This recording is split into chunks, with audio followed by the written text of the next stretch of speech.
Hello everyone, welcome to skill or edu by Imran.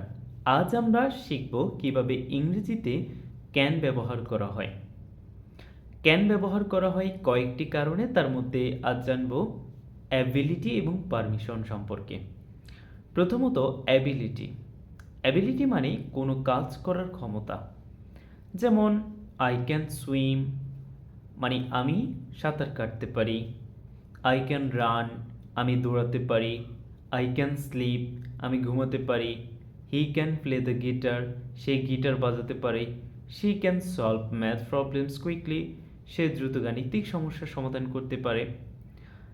এগুলোর ক্ষেত্রে মনে রাখবেন যে কোনো ধরনের সাবজেক্টে বসতে পারে আই, ইউ, হি, শি, ইট ইত্যাদি। এবং ভার্বের আমরা সবসময় বেস ফর্ম ব্যবহার করব।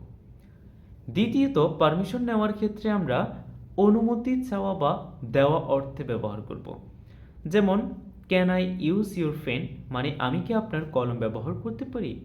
Can we go outside now মানে আমরা কি এখন বাহিরে যেতে পারি। You can take a break মানে আপনি একটু বিরতি নিতে পারেন। এভাবে আমরা ক্যানের ব্যবহার করতে পারি। সুতরাং মনে রাখবেন ক্যানের পর আমরা যে ভার্ব ব্যবহার করব তা ভার্বের মূল ফর্ম।